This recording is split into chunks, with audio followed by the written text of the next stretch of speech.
You're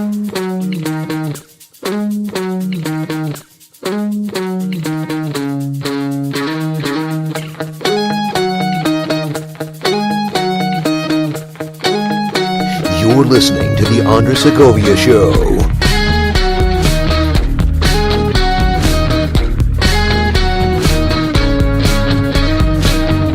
Greetings, everyone, and welcome to the Segovia Show. I am your host, Segovia, the honest broker.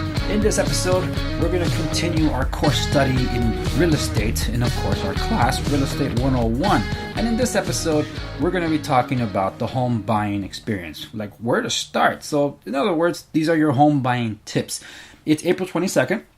Therefore, meaning this is after the tax deadline. So you either have a tax return coming, or you might have less of a tax return coming, or you might not have any tax returns coming at all, especially if you didn't file. So make sure you filed, or at least filed your tax extension deadline if you couldn't get your taxes ready by April 15th.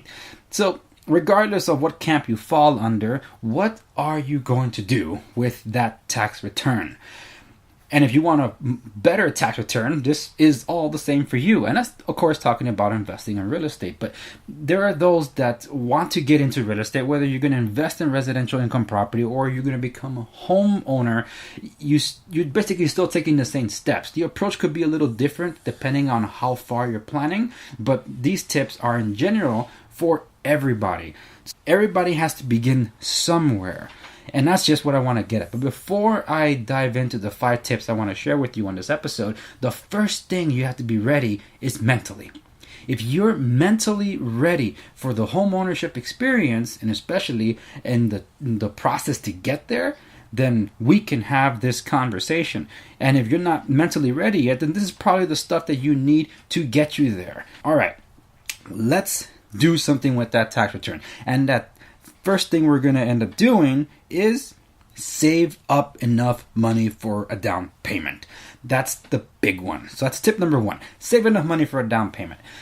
How much of a down payment do you need? Well, so generally speaking, if you qualify for an FHA loan, the down payment required is usually a 3.5%. Now, there is a cap on the loan. FHA cuts off at $649,000.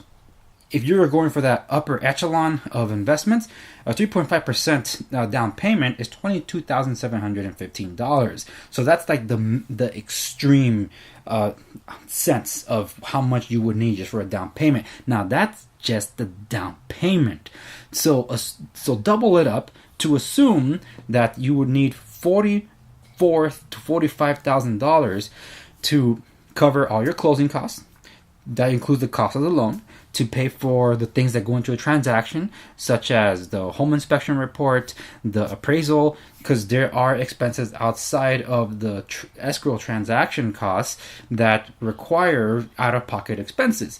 And of course, there's the down payment. Avoid getting that emotional investment, because some people look for a home and they get so excited, and then that heartbreaking, soul-crushing reality: you cannot afford to buy a house. That happens a lot. So I don't like my clients getting too emotionally invested, because I don't want them crash landing to earth. So if they know they can afford, then they can proceed. So tip number 2, find the right real estate agent that's right for you. And there are thousands of agents out there, so finding the right one is never easy, right? Some might default over to the trusted and established brands. However, it's the independent brokerages that can offer better or more personalized services. And by the established brands, I mean like Century 21, Remax, First Team, and such. Sometimes they don't have the flexibility that independent brokers like ourselves have. So the best place to start is to ask home owners you may know if they recommend their real estate agent. If you're trailblazing for those around you, in other words, you don't know anybody that knows a trusted agent, then the search for the agent might take a little longer. Hey, but at least you're in the right place. Who do you think is talking to you right now, right? Plugging for myself. Tip number 3, get pre-qualified and pre-approved. They are different, and some people mix them up. Look, in most scenarios, a mortgage banker can pre-qualify you over a simple conversation. They will ask information regarding your financial status, such as income and savings. So with some basic information, the mortgage banker can determine a price range of affordability. So in order to get pre-approved, the mortgage banker will need financial documents such as income taxes, W-2s, bank statements, so they can verify your information. But what is the difference? So that's what I wanted to get at. So some people get mixed up what is pre-qualification versus pre-approved. Now I'm getting you some information from Investopedia. So pre-qualification is just the first step. It gives you an idea of how much of a loan you can qualify for.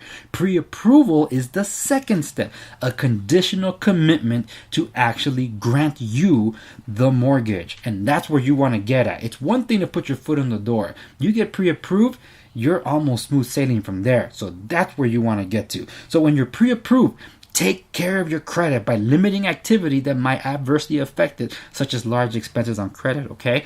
I have lenders I recommend. My brokerage also has its own mortgage company.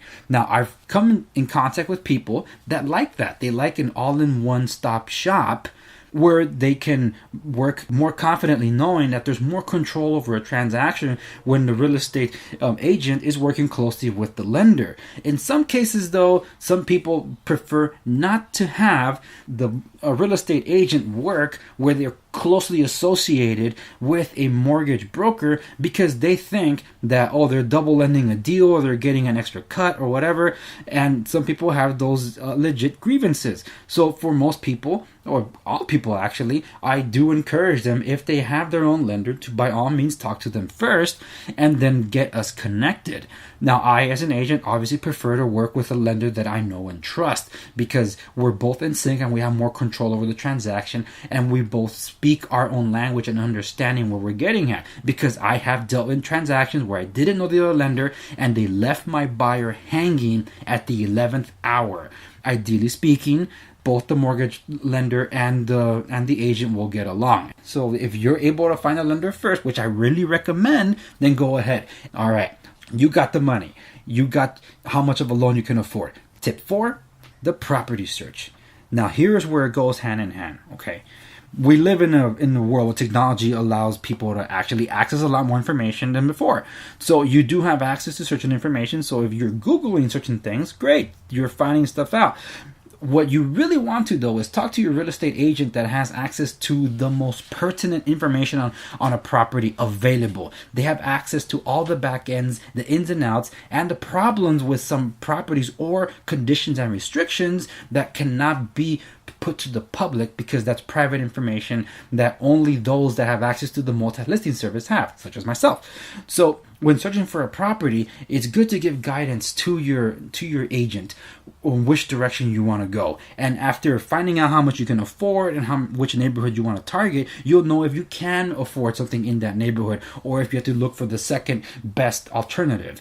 And once you have that, you have a plan of action to be able to look for it. So you communicating with your agent and your agent communicating with you is the best way to go about this. You guys are doing this hand in hand. And if you find something on the public domain and say, hey, can you reference these? Hey, that helps a lot too, because the way we search is not the same as you search. Google powers a lot of the search engines out there. Google does not power the internal services of the multi-listing service. So it's a lot more complicated in the way we search, but we're also searching something more specific too, right? But it's a lot more tedious, and it's like literally looking for a needle in a stack of needles. And tip number 5, make that offer and close the deal. When shopping around for houses, take notes of details you like or don't like. When finding the right home, do not just rely on your own observations of the conditions and aesthetics. Your agent will recommend hiring a certified home inspector to thoroughly inspect the house from top to bottom and provide a report of their findings. Work closely with your lender, providing them the necessary documents or responses to inquiries in a timely manner. There are a lot of wheels turning in a transaction. Your agent will help coordinate with escrow the required documents, inspections, contingencies, and continued negotiations. Once all the loan contingencies and negotiated conditions are met, the loan is funded, title recorded, and the keys exchanged. So that's the long and short of the home buying process. Depending on how ready you are, it can be as short as 10 days.